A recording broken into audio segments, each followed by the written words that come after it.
Ole Miss and Auburn are set to face off one final time as SEC West foes. Let's talk about it on this Friday edition of the Uptempo Podcast.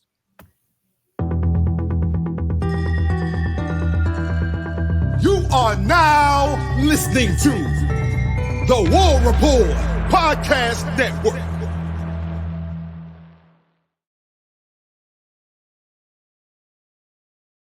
Yes, sir. What's up, Auburn family? Hope everybody's had a good week, man. Thank God it is Friday. We're ready to kick this thing off Saturday night in Jordan Hare Stadium, man, versus the Ole Miss Rebels.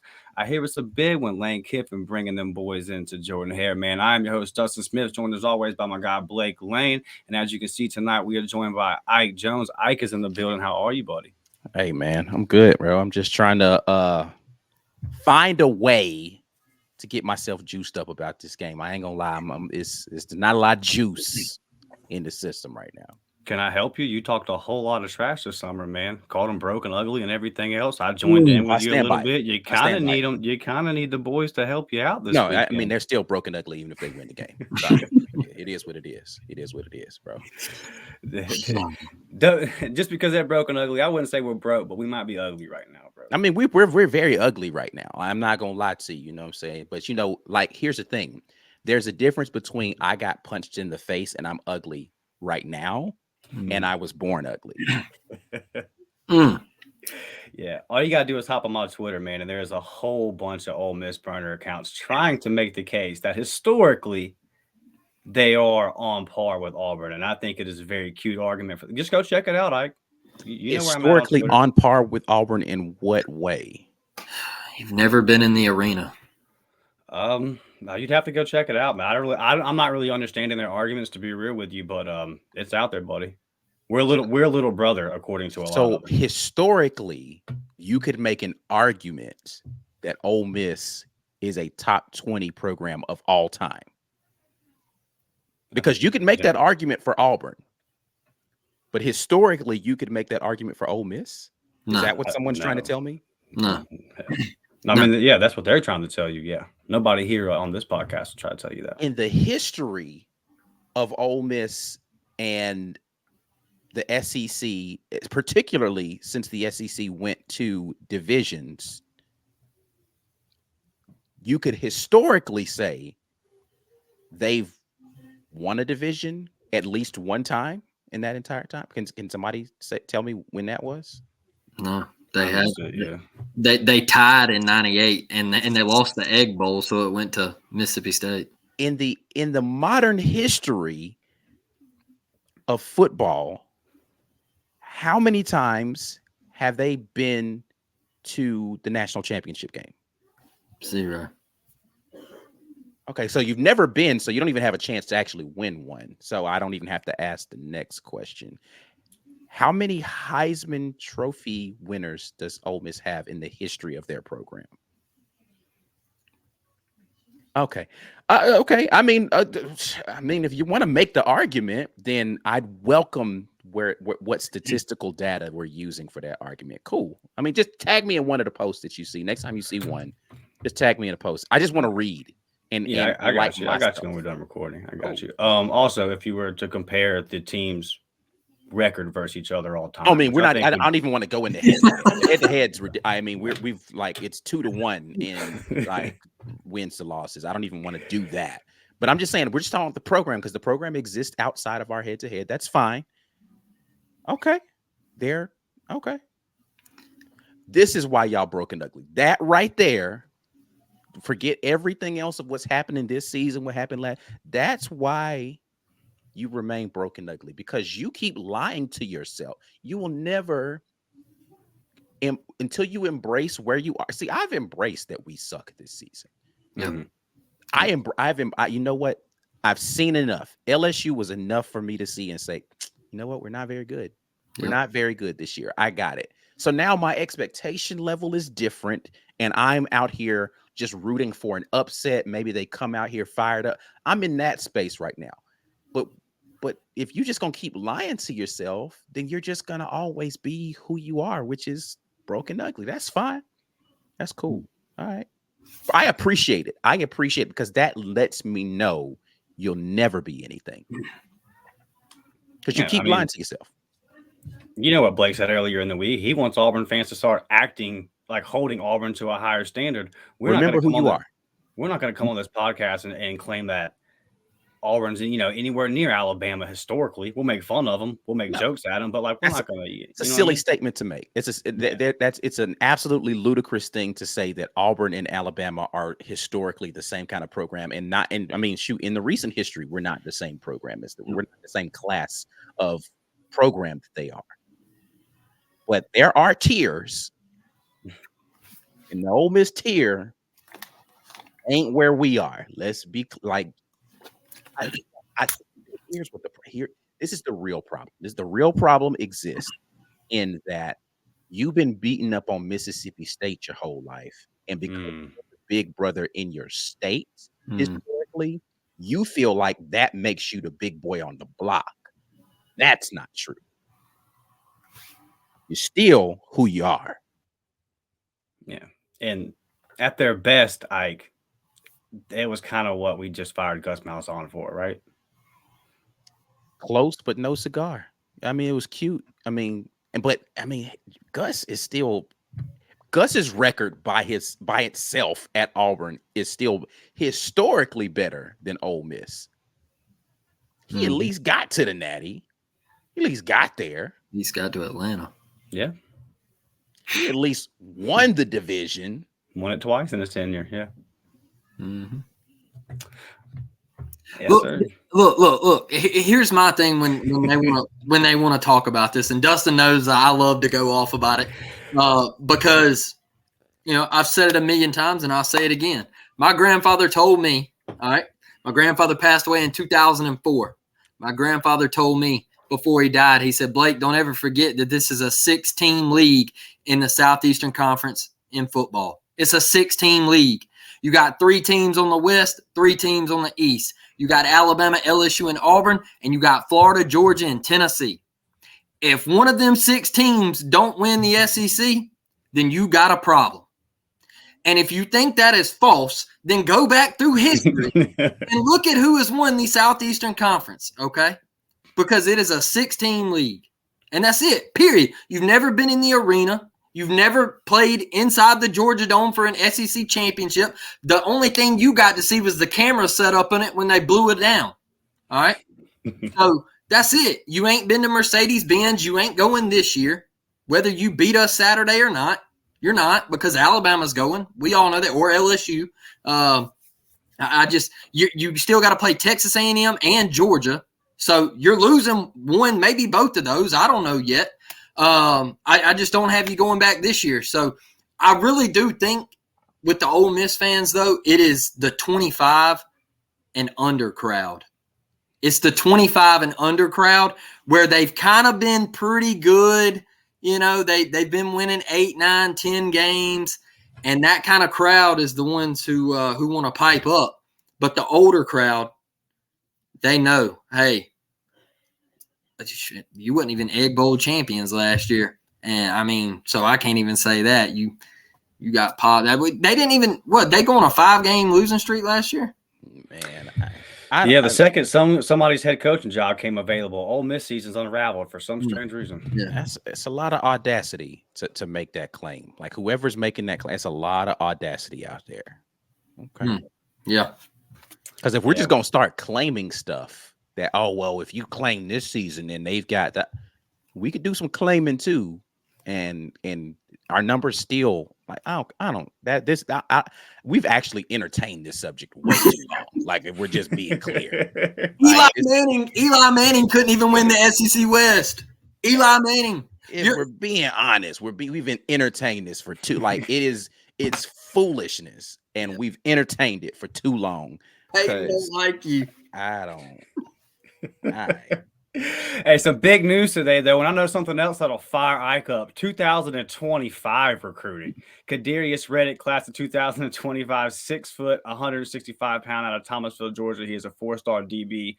The first, there are 5 commitments in the 2025 class. He's the first one outside of the trenches. We had 3 D linemen, and then Spencer Dowling, the offensive tackle, that was committed as well. So continuing to build. We got now 5 guys committed in that 2025 class. Another big recruiting weekend coming up this weekend a ton of top targets on the board, but everybody that wanted everybody that was anybody wanted this kid. So Auburn DBU continuing to add to that secondary, continuing to add to that stack room. So welcome to the family, Kendarius. We are excited to have you. And as you know, though, Ike always says, class of 25, man, there's a long way to go. So still a long way to go in this kid's recruitment, but you gotta have, it's easier to have him in the boat and be the one they're trying to flip from, Mike, than being the one that's trying to flip. So I definitely would rather be in that scenario than you have nobody there and you're trying to figure out who's still available and who you want to flip. Like that's, like you said, that's a much more, that's a bigger uphill climb. So yeah, for sure. And I mean, to already have 5 guys in there, that's it's a big difference than what we've seen.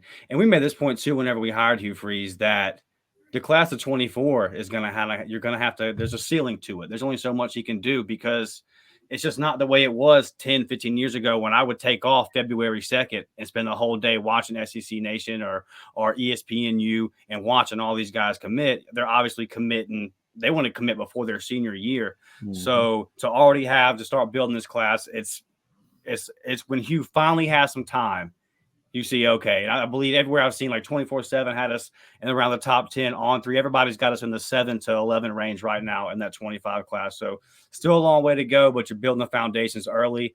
And like I said, first guy outside of the trenches here. So I like to see that. Real quick, man, let's just some big news came out today, guys, and I don't want to get too deep into it, but before reports things become more clear. But Coach McGriff stepping away from duties and coaching the safeties. Apparently, from what the reports have read, that he is still doing some stuff with the guys off the field. But overall, just Ike, how do you think this can affect the game Saturday? I don't know that it's going to impact too much, just because Zach Etheridge is still there to provide the stability. You know, he was a lot of the guys that are playing right now in that secondary. He coached that entire secondary unit last year. He has a firm understanding of what they're trying to do defensively. So I think that they'll be okay from that standpoint.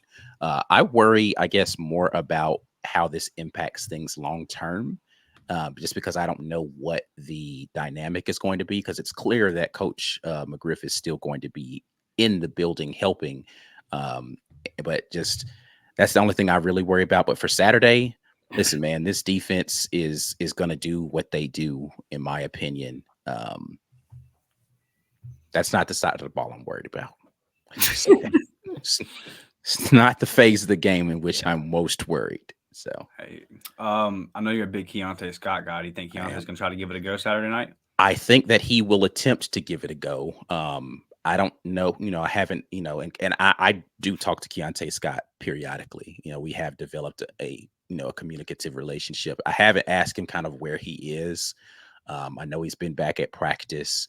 And I hear they're going to be doing some shuffling around on the back end as far as like who's going to be playing where, if he rotates in. I think it's going to be interesting to see what kind of defensive back lineups they tried out there, but I do think he's going to try to give it a go. Yeah.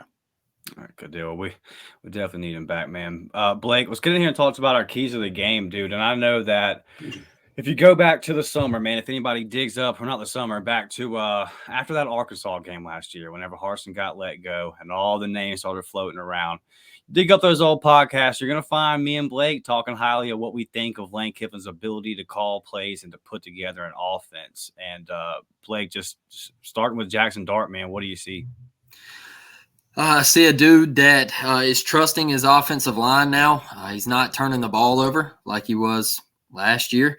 He's taking care of the football. He is distributing the football to his playmakers. He's making quick decisions, getting the ball out. Their offensive line isn't great. Okay, they've played better the last couple games against LSU and Arkansas, but they're not great. But he is vastly improved, in my opinion, Dustin. And the accuracy, completion percentage is around 65%. I think he's got 12 touchdowns to 2 picks. Mm-hmm. That pick number was a lot higher last year. Right? He was trying to fit balls in windows that I think in the Pac-12 he thought he could fit them into, and then he found out in the SEC, hey, that's not really there. All right. But he can also use his legs, man. And I think that's going to be kind of what we faced last Saturday night. He's not as good as Jaden running, but he will break your back with his legs. And I think my biggest key is Auburn's got to put a hand in his face, man. Auburn's got to find a way to get to him and knock him down a couple times, make him feel that offensive line. All right, make him feel that offensive line and not trust them the way he has been, like against LSU and Arkansas. Yeah, how can we find some pressure on Jackson Dart? I mean, I think it's going to be about, and I mean, let me just talk about Jackson Dart, and I'll answer the question. I think Lane Kiffin is always year two of his quarterbacks in his systems. They've always been better. Like it takes them a while to kind of figure out how to operate. For some reason, that first year is always kind of rocky. And then that second year, which I always found like I don't even really understand why they went to the portal in the offseason, but that's neither here nor there. But yeah, I think that Jackson Dart has played much better this season than he did last year. But how can we get pressure on him? That's going to be difficult because they like to get the ball out quickly. Like I don't know that this is going to be one of those games where you can be frustrated with the pass rush. I don't know that he's going to hold the ball long enough for that to be a thing. And I think that what we need to try to attempt to do is have a run defense mentality along the defensive line. Because what we've been doing on passing downs, and I'll tell you why I say a run defense mentality. When you look at the way Marcus Harris, Justin Rogers, just any of those guys along the front play against the run, they're thinking, okay, let me push and penetrate, right? But when they get into the pass scenarios, they're thinking contain, and they're not thinking attack for the most part. And I think that we need to stay in attack mode on the front four, and then, maybe play with a spy if you're worried about him breaking contain. I think Eugene Asante can chase down Dart a lot more easily than he could Jaden Daniels out of the pocket, right? And so what that means is if you're attacking up front and you've got a spy, if he tries to break out, you got somebody who can run him down. Now that does mean that you're essentially committing 5 on every play, and you've got to figure out what you're going to do on the back end. But I'd much rather have that, and you make Jackson Dart feel it, than him sit back there and have a bunch of time to pick you apart, because he's got too many options out there with the way that they scheme that stuff up. Do you think that Ron Roberts is still going to be stop Judkins first and then make Dart beat you? I think you have to. Despite the fact that Judkins has not had a repeat of last season as far as his productivity, I think that Lane Kiffin offense functions on their ability to at least threaten you with the run. And you can't get into a game where you're like, all right, we're just going to stop the pass, because Judkins is still who he is. Let's forget. Same thing. You could say the same thing for Jarquez Hunter, right? Like you could pretend, he's not the same back that he was. All right, take your eye off of him and let him get loose, and he'll remind you who he is. Judkins is that kind of guy where it's like, all right, if we want to pretend like he's not still that same athlete, then I think that's a bad strategy. So I do think that they need to keep the run game under wraps, because time of possession is going to be coveted in this game for Auburn, at least. Lane Kiffin doesn't give a crap about time of possession. Yeah. Auburn needs time of possession to go in their favor in a big way in this game, in my opinion, in order to be able to win. And if they're going to break you down running the ball over and over again, you're going to lose that battle, because it's just going to wear you out. You're going to get worn out. Guys, I just found out a little bit ago, and when I had Tyler on and everything, he was telling me that Jordan Watkins had a bad hand injury, and he's been taken on and off a soft cast. And he said that, yeah, he's our leading receiver. We do have other playmakers. He was like, but he's going to try to give it a go. He was like, I'm leaning towards that way, but I don't know how long that will last, because he was like, it was a significant hand injury from what I was told. So I think that could be a big blow for the Ole Miss offense. And the interview that you're alluding to will drop Saturday morning. That's with Tyler, is the Ole Miss beat writer, correct? Yeah. All right, 10:40. So be on the lookout for that, guys. Saturday morning, Blake talking to our guy Tyler. So let's see. Over here on the offense, Ike, like you just alluded to, time of possession, man. And I think that was like I know Hugh Freeze mentioned it. That was kind of the game plan versus LSU. Kind of everyone knew going into the game. All right, man, we got to control the clock a little bit and keep them off the field. And then we know that Monday Hugh said not any kind of major personnel changes. I don't know necessarily if that's coach speak. Right. So far, I have no reason to believe that it is. He's been pretty upfront, honest in these press conferences. I know that y'all talked about that a ton over at the War Rapport. Yeah. But just, man, what does Auburn have to do to get? Because I'll tell you one of my problems, guys, is that it seems like every week it's a different guy.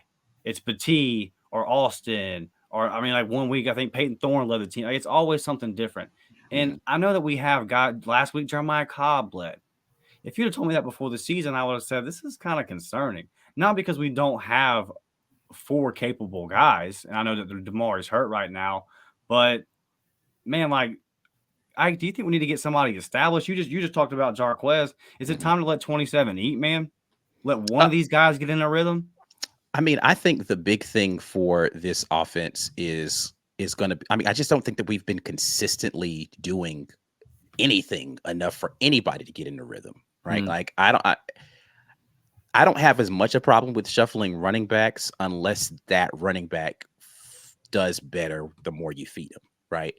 Jarquez Hunter, in limited snaps was doing really well last year. I don't think he's a back that you have to feed a bunch in order for him to get into a rhythm. I don't know what the actual issue is with Jarquez Hunter this year. I know he's been battling injuries with his ankles, feet, something in that area.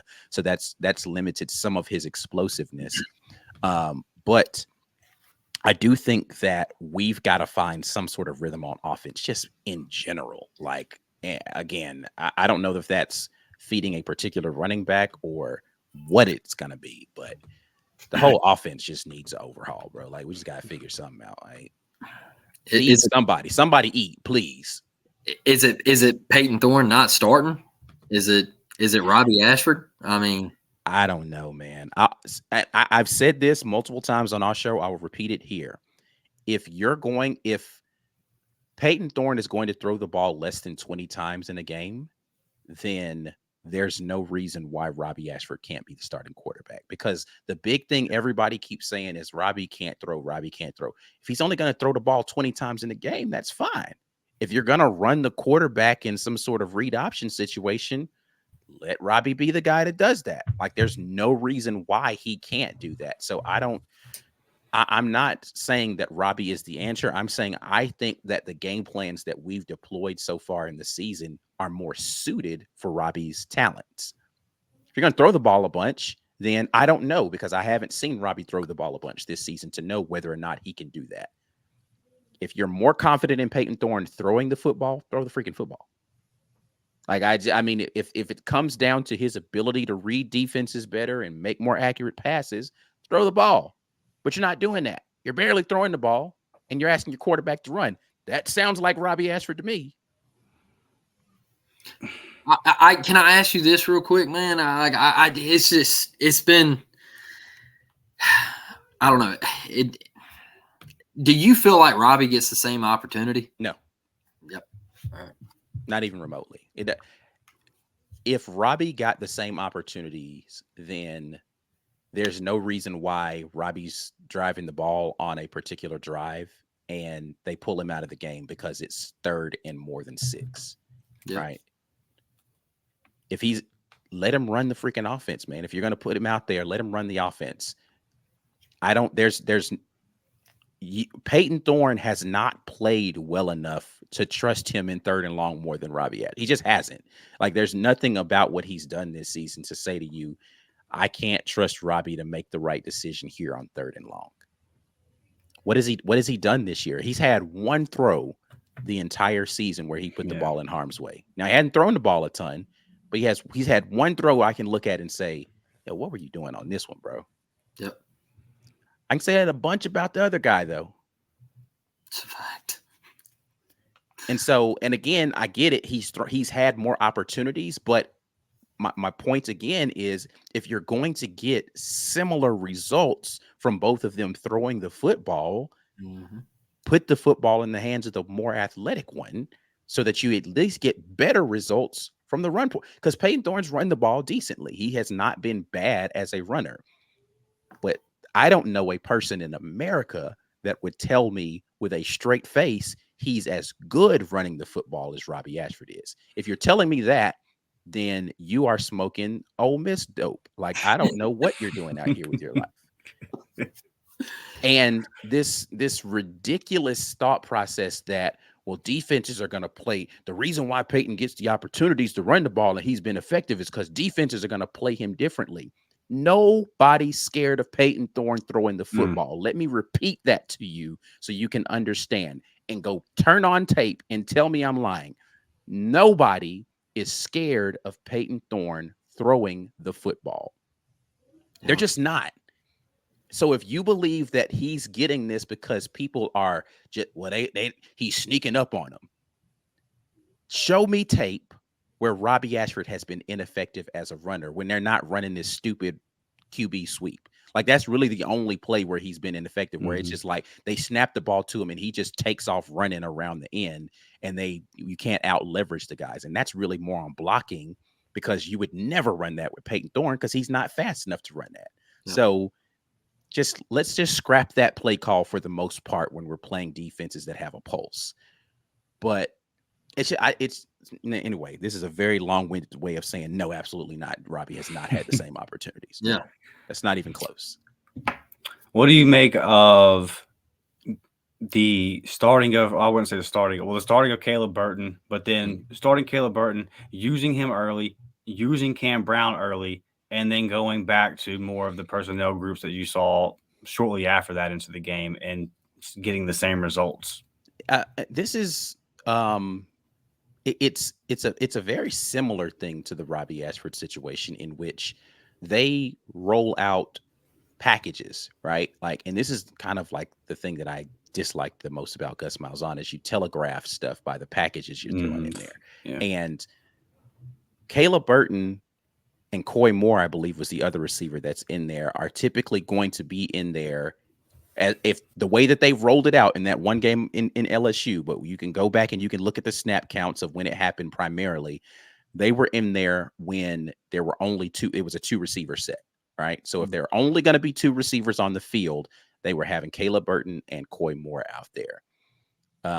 When they went to 3 receiver sets, that's when they were going to Cam Brown on the outside, Jay Fair in the slot, and then rotating who that third person was on the other side. Typically, it was going to be Shane Hooks, right? The part that doesn't make sense to I understand Jay Fair is your best slot receiver. So if you're going to the 3 receiver set, you want Jay Fair to be out there. And we're not running 4 receiver sets, so Caleb Burton's not going to get opportunities to be out there on the field with him.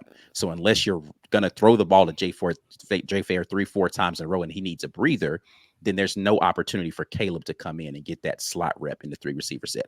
Makes sense. I got it. If you're going to 2 receiver, okay, that's when we'll pull Jay off the field. We've got a package and some plays in there for you. I get that one. The one that does not make sense to me is Cam Brown, because Cam Brown's an outside guy. You could play him in the 2 receiver set. You could play him in the 3 receiver set. Doesn't really matter. You could play him in either of those scenarios. And if you go to a 3 receiver set that doesn't include a guy who came down with 2 catches for you back to back, and you never go back to him again, I'm like, what are we doing? Why not? If you're having issues with throwing 50-50 balls to the outside, can Cam Brown catch 50-50 ball? I think so. Big, tall, strong receiver. Why not? I'm not in practice. I don't know. Maybe he's not as good at catching the fit. I personally don't think we should throw a bunch of 50-50s, but unless we're in the red zone, I just don't think that you should be doing that a ton, because we haven't been very good at it. They're called 50-50 balls for a reason. Yep.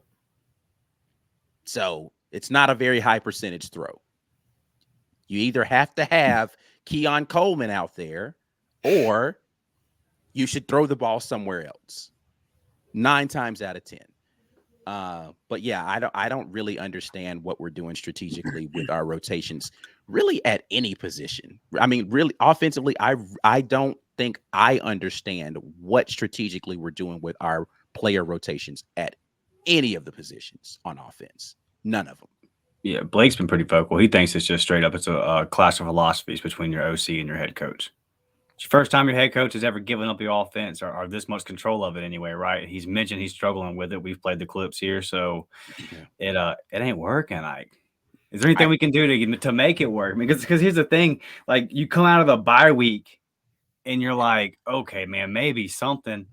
And not only are you coming out the bye week, but you're coming out of you're hopeful. I mean, I was pumping sunshine after the 27-20 loss versus the number 1 Georgia team.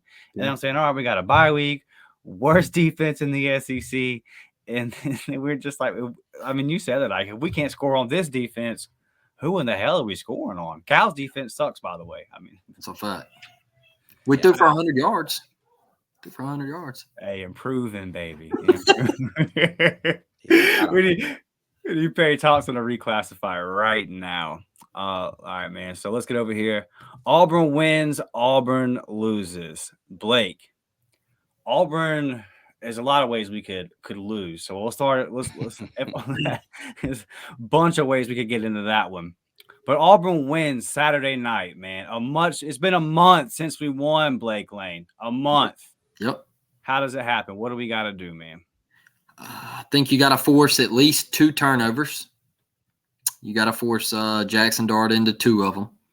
And I think Jarquez has to go for 100 or Battie.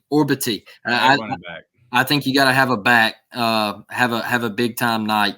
And, man, I think the biggest thing though is you got to force Jackson Dart to turn it over a couple times, because if he don't and he keeps playing at the rate he's playing at, man, you're probably going to see the same thing that happened in Baton Rouge, in my opinion. And I know Jordan-Hare Stadium. I told Tyler this earlier. You can get on me all you want to, and I know Jordan-Hare is an elite atmosphere, but at the end of the day, man, it's what goes down on that field. And our offense cannot have another performance like they had in Baton Rouge. I don't understand why we're taking so long to run the football in Baton Rouge. Like, I don't get it. I don't understand it. I don't know. It's not against the rules, and Auburn's built the entire football program off of running the football. It's literally what we do. Ike, how can we pull this one out, man? Yeah, I mean, I think turnovers is going to be a big part of it. And then it's I said this earlier, but I think it's time of possession. I think that you have to win time of possession by, at minimum, you need to have the ball like 35 minutes of this game, right? I think that if Ole Miss possesses the ball for 25 minutes or more, you're sunk. Just because, again, I don't believe in our offense yet. They've given me nothing to believe in. And hear me, fans out there, and if there are players who hear this or whatever, hear me say that it's not because I don't think we're talented. It's because I've watched them play, and there has been nothing that's shown me, oh, this team can move the football consistently. Be a drive here, couple plays here, but until you're able to consistently against, again, bad defenses. We're not even talking about, like, forget how much talent these defenses. Everybody's been running through LSU like freaking wet tissue, and we go out to Baton Rouge and act like they're freaking world beaters. The Tampa Bay Bucks freaking championship defense out there, like freaking steel curtain. We can't do anything against them. It makes absolute now. Listen, I get it, man. I get it. Difficult environment. They came out sluggish, all that kind of stuff. And man, bro, but it's still LSU's defense is terrible. Like, no, they didn't get better. Stop. Yep. LSU fans thinking, oh man, our defense fine. No, your defense didn't wake up. Y'all are still bad. Auburn's just worse. And that hurts me to say that we are in the space right now with Mississippi State, Vanderbilt, and South Carolina right now. Like, that's where we are right now. Yep. Arkansas, we're down there. I don't know if we're going to beat Vanderbilt, Ike. Listen, not with this offense, I don't know how we do beat Vanderbilt's a feisty team, and they're playing at home that game. they're going to have to show me they're going to have to show me a pulse on offense, and you're going to have to do it on the road. You've done nothing on the road offensively. Jesus. Yeah. Guys, Auburn wins if they get their shit together. And here's what I mean. I'm going to stay away from the X's and O's because Ike, you've done a great job talking about it. Me and Blake we've probably spent 3 hours the past week talking about quarterback. I'm not going to keep saying the same thing over and over. I'll say this, man. I've seen stuff about players getting in fights. We've seen stuff about these coaches not getting along. We're 6 games into this thing.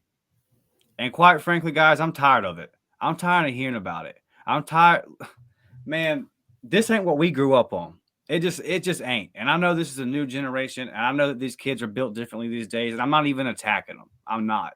Because I'm talking about the coaches too. But everything going on, whatever it is, it needs to stop. You still got half a season to go.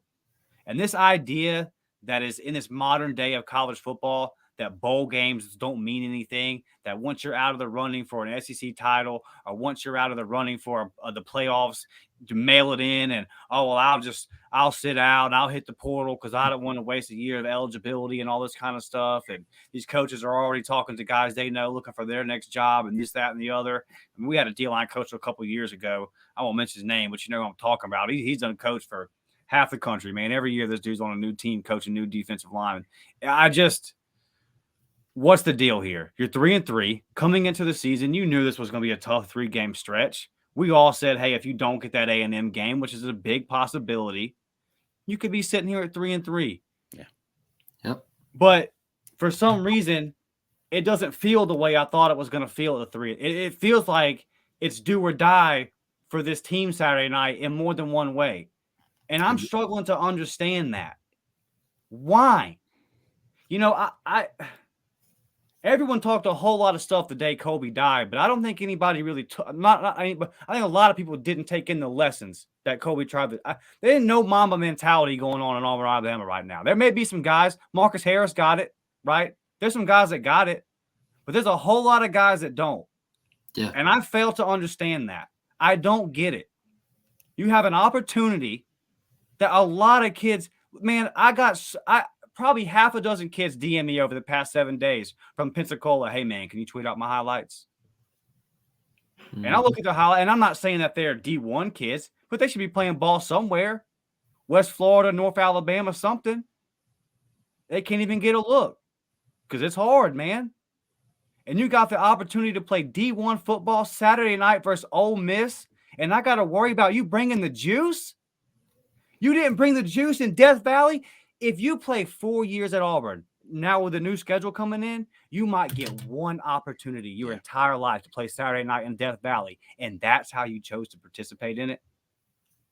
You can't make it make sense to me. And I was 19, 20 years old too, but not bringing the juice, you can't make it make sense to me. You can't. How does Auburn win? Act like a competitor.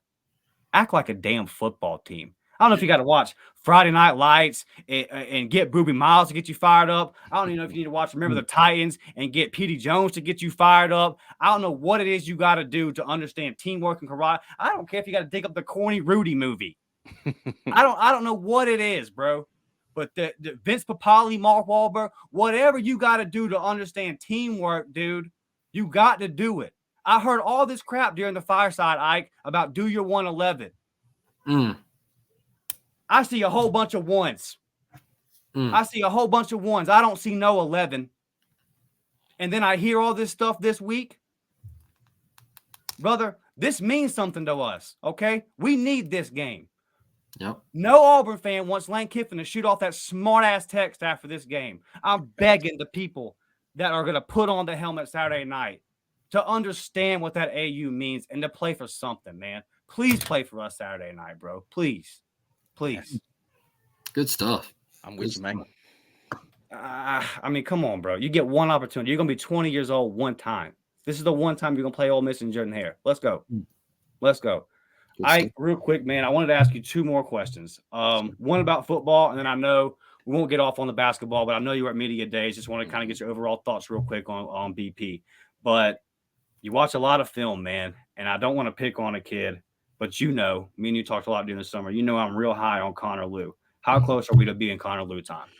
Ooh, Good question, because and he was this is my man.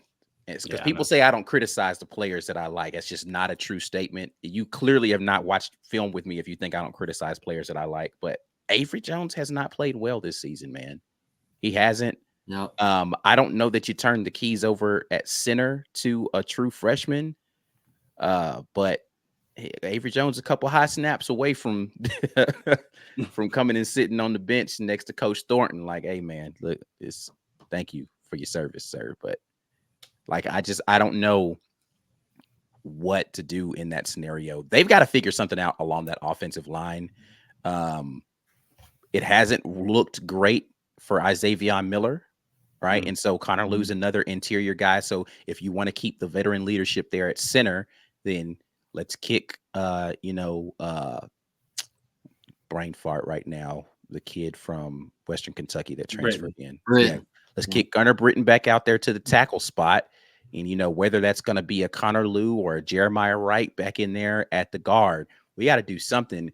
Cam Stutz has been probably the more consistent guy up there, so you're not going to move him out of that spot. So the only two spots where Connor Lew could come in is going to be center or the opposite guard. He's not going to play tackle. He doesn't have that kind of pass blocking or pass setting ability. I've never spoken with the kid Isaiah Miller. I don't know but I feel like you got to kick Britton back out there to the guard, and then you got to make a decision about what you want to do. To the tackle, and you got to make a decision what you want to do guard center there. And everybody said Connor Lew looks like a man child out there. He can, he looks like he's. Let's see it. Yeah. Isn't Muskrat competing with Miller?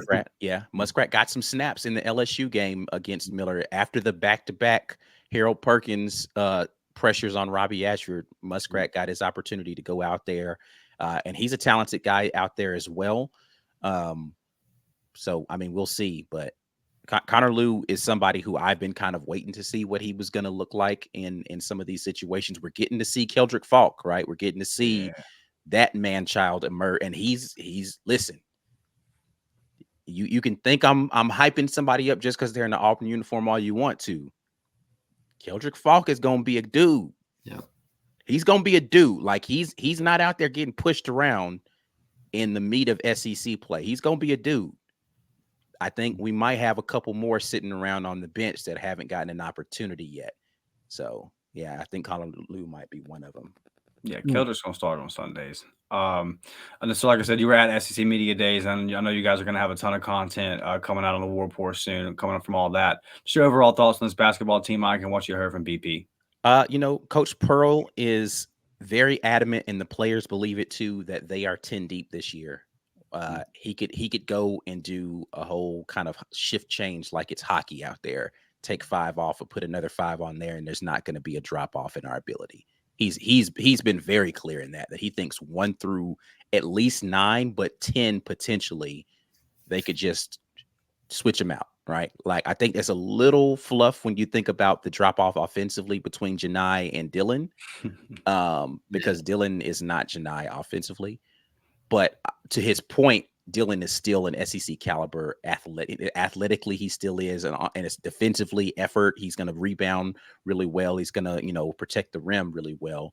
But that's a good sign, because last year, particularly when you got into that 4-5 spot for Auburn, it wasn't there, right? Like, really 3-4-5. We were guard heavy last year, and those guards were inconsistent shooting the basketball. You're not going to have that problem this year. Trey Donaldson proved to me at the end of the season last year he could shoot. Everybody says Aiden Holloway shoots the laces off the daggone basketball. I've watched Denver Jones at FIU fill it up, right? So if KD Johnson is playing under control, he can give you 30, right? So you got 4 really good scoring guards. Where I wonder about it is defensively, right? Like, I don't know what Aiden Holloway is defensively. Trey's going to be a tenacious defender. Denver, I'm not sure about. KD, inconsistent as far as his on-the-ball defense. So I wonder about that a little bit. But I'm excited about the fact that 3 through 5 in the lineup right now, you've got more, because when Jay Will went out of the game last year, you just felt like, who's playing for this team? Like you don't know what you're going to do. And then you had those stretches of the where Janai was hurt, and then Dylan was hurt, and then Chris Moore went down, right? And you're just like, yo, we don't have at Tennessee. Yeah. We literally have nobody to play in the post right now. So that's not the case this season. So barring injury, I'm very excited about the fact that we should be able to play basketball Bruce Pearl style for the vast majority of basketball games. And I'm looking forward to seeing that again. Yes, sir. Blake, you got anything for Ike before we get out of here? Man, if you could just give me a score prediction. Oh goodness. This team's so unpredictable. I don't know what to think, because if you asked me to give you a score prediction for the Georgia game, I'd have been way off. If you asked me to give you a score prediction for the LSU game, way off. Back at home, I don't know, man. Like, I'm gonna give you the Boog route, and I think we lose regardless. I don't think that we win this football game, just because I don't see an offense that's going to be able to outscore Ole Miss. Ole Miss is just too good offensively, despite how good I think our defense is. But I think that we can make this close. I'm gonna go 17-23,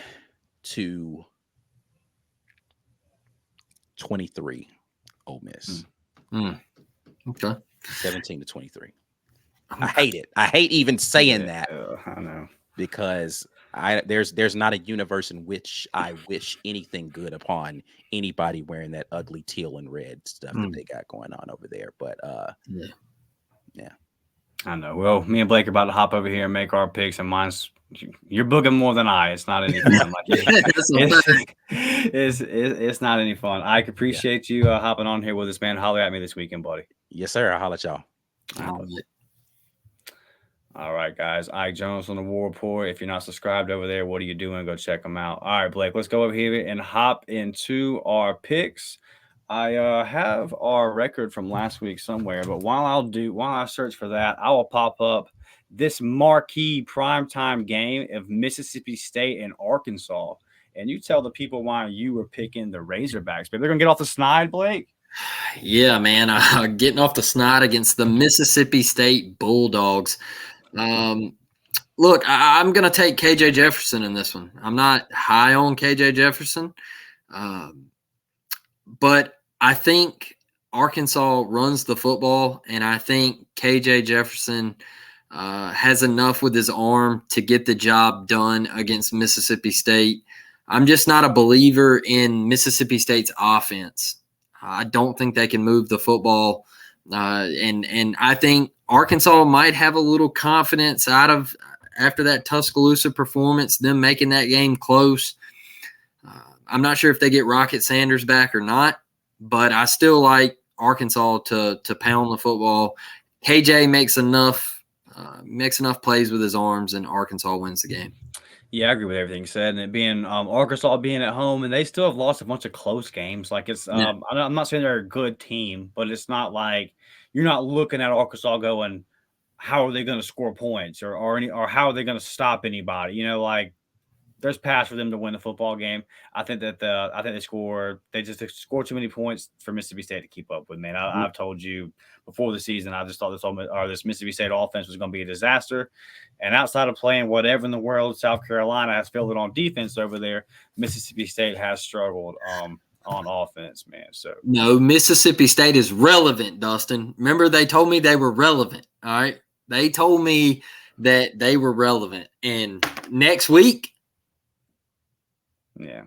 You want Auburn to show up this week, all right? I want them to show up this week too. But next week, I want that ass. Yeah. Me and Blake have been poking the state of Mississippi this year. It's not a real state. It's not a real state. All right? It's not real. It's not real. You can't even drink your water, all right? It's terrible. Oh, good. Yeah, that is. You ain't lying about that. A lot of the Ole Miss fans have been showing me pictures of their baseball national championship and saying, well, you've never seen your team do this. I'll give you that. It's football season, but I'll give you that because we're big baseball guys here. I would simply say that I didn't see Yen Hoover last year. And man, what are you if you're winning the national title and then the next year you don't qualify for a 12-team tournament? I mean, you must be Ole Miss athletics. All We right, should. yeah. Beat the piss out of you. Yeah, we really did appreciate it. It was a good time. UT at Bama. This was pretty simple for me, Blake. It's Alabama all the way. They're just I don't see any way that Jalen Milroe is going to go in there and score enough points to win. Or Milton, excuse me, Joe Milton, excuse me. Yeah, two mid quarterbacks there. I got it confused. Apologies, but Bama's done a good job of building around Milroe. They win this game at home. Yeah, that's my biggest thing is I think Tennessee's bread and butter is running the football, right? And the way this Alabama front has been playing the last couple of weeks, I don't see that happening for Tennessee this year. And I think Alabama wants to get a little lick back from what happened last year, right? And I'm just not sure Joe Milton. I'm not sure he's going to go into Bryant-Denny and light it up, Dustin. I'm with you on this. I like Alabama. Yeah. Low scoring game though. I think I heard Buell say like the over was like 48 on the over under. Yeah, definitely. Yeah. I'm not a betting guy. We'll take the under there. USC, University of South Carolina, not the Trojans. We're SEC over here. They are going to Missouri. Blake, you're picking Mizzou? Yeah, man. That South Carolina defense. I will never, ever trust us. No, not happening, man. Missouri. Did you hear about there was a big hit though in South Carolina this week. That Gatorade yeah, can, man. boy, it got Shane Beamer good. That was It'll break you. It'll break you. All right. Hey, and then he said, well, it wasn't like I went into the locker room and I was on a tirade and I just started kicking stuff. Man, hey, look, count. All right, you're lying. You're lying. All right, stop. Yeah, no, we've seen how you act, dude. We know. Yeah. We know. All right, getting to the one that ever, and we're both taking LSU over Army. I'm not putting that one up, but go Army. All right, man. Ole Miss is coming to Auburn. We're both picking Ole Miss here. I hate this because, God, dude, for like 4 months, I said Auburn was going to lose to A&M most likely, and then lose the next 2 games after that, getting to 3-3. And then I said we would come home versus Ole Miss. And I said, Blake, in July, I said we'd get them at night. I said at 6 o'clock kick, you can go pull the clip. And everything's played out the way I said it was going to play. And now I can't pick us. And if we were just okay, Blake, if we were just decent, I would pick us to win this game in this atmosphere at night. But I just think Ole Miss is a walking 30 points. I don't see a world where Ole Miss doesn't score 30 points.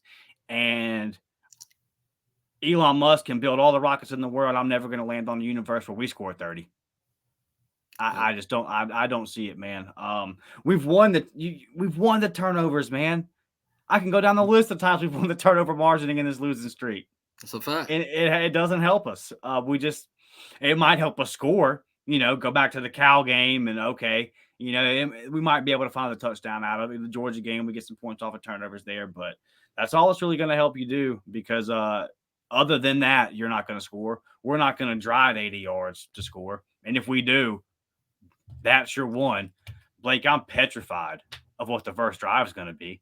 I've got no idea what they're going to draw up for the first drive. I just know it's going to be really, really bad based off of what I've seen. Putrid. I mean, it's been bad. Yeah. Bad. Look, Dustin, I'm in the same boat with you. There's no way that I can pick Auburn to win this football game the way our offense has looked.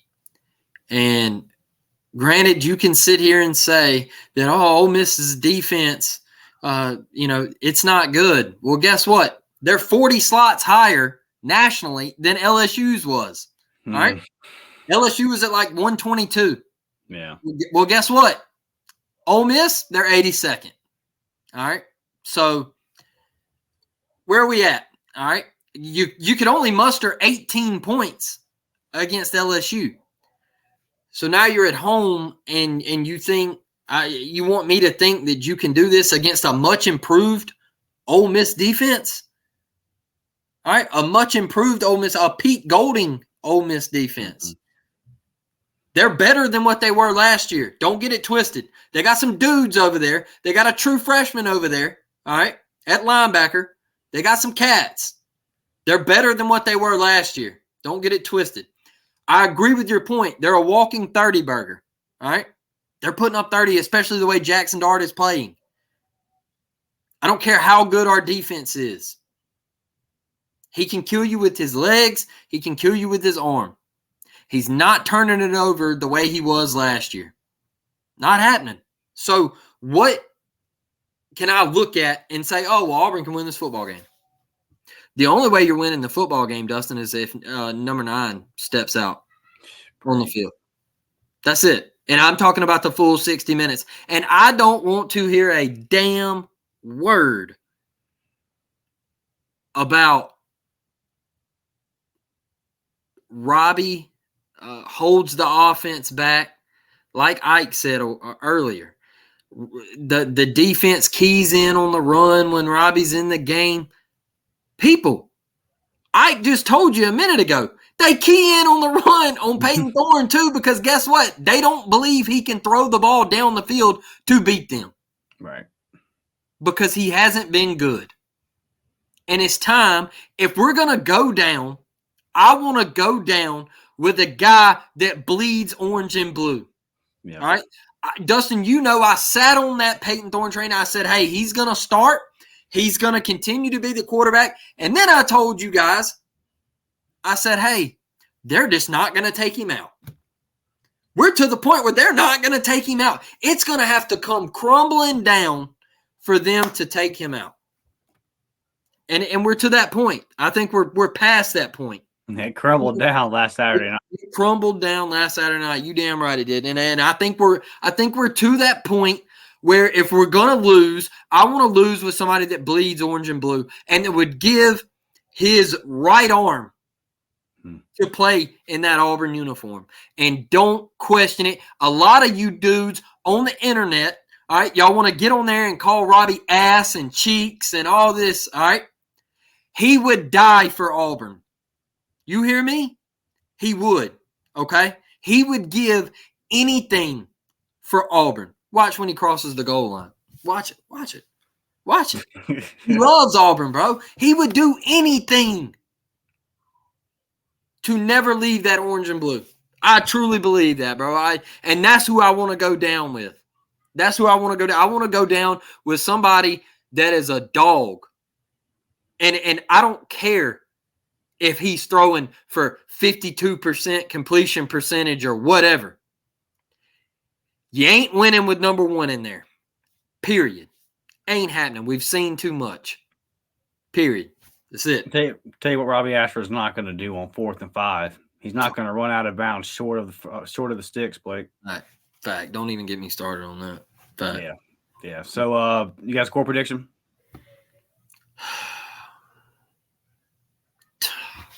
Man, God, I hate doing this, dude. I know. Dang. 31-17 Ole Miss. Yeah, it's exact same thing I got. I'm going 31-17 Ole Miss. I hate it. I wanted so bad to come on here this week and just talk a whole bunch of trash and pick Auburn to win. And that's kind of why I got fired up early in the episode, man, because I'm tired of this, you know. I'm tired of it, bro. I'm tired of coming on here and not even having any faith in the team and it not being fun. My brother deleted Twitter this week because he was just like, I don't care about losing. I'm just tired of there not being hope. Yep. Because I'm just tired of it always being negative and always knowing we're going to get drilled. Yep. And, like I said, I'm just begging Auburn to change that. I'm going 31-17 Ole Miss. If there is a way we win, it's turnovers, and it's a team playing with some fight. It's a team playing with some passion. And I'm not even going to sit here and ask the fans, hey, man, I know we are. I know we're going to bring it. I know the fans are going to give it everything they got. So, show up, show out, be loud. We appreciate everybody for rocking with us, man. Like the video, subscribe to the channel if you have not. Blake, I know that Saturday morning you will have an episode dropping. Talk about that real quick before we get out of here. Yeah, man. Tyler come on from Inside the Rebels over at 247 Sports. It was just kind of a thrown together thing. Like, we tried to get Dustin on there. He texted me today and was like, hey, this is the earliest I could do it. The latest I could do it. And so as soon as I got home, we knocked it out. And I tell you what, he's excited to be in Jordan-Hare Stadium. He wants an electric atmosphere, Dustin. He also believes that the Auburn offense will keep them from winning this football game. He's high on Auburn's defense, very high on Auburn's defense. But he believes Auburn's offense cannot keep up with Ole Miss. And Jackson Dart, like I said, has been playing at an elite level. All right. He was a great guest. Obviously, we talk a lot about Ole Miss, but he's going to tell you guys to key in on. He's going to tell you guys who to look out for. He's going to, like I told you earlier, they have a receiver, their leading receiver. He's been wearing a soft cast on and off, been dealing with a hand injury. Tyler said, I think he might try to play. He's like, but I don't know. That could be a big deal. We'll have to find out Saturday night. But heck of a guest, man. Brought it. He did say that he wants to come back on for baseball season. He covers Ole Miss baseball, so I can't wait for that. Yes, sir. So be on the lookout for that, guys. That'll drop Saturday morning. A nice little preview before the game. There's no point in watching College Game Day anymore, so check that out. Yeah, we're almost at 1,100 subs. We're right there, a couple subs away from 1,100. So hey, man, if you have not subs to the channel, please do that. Like again, man, cannot thank you guys enough for supporting us. If you see me in Auburn, holler at me. Friday night for our members, I will be at the Auburn Phoenix City game getting content. I'll be at the baseball scrimmage Friday getting content. So tons of stuff coming out for our JV, tons of stuff coming out for our varsity. Like I said, man, if you see me on the plains this weekend, don't be scared to walk up and say hello. We're out. We will be back. And like I said, dropping Saturday. We'll see you guys for our recap Sunday. War Damn Eagle, baby. War Damn Eagle.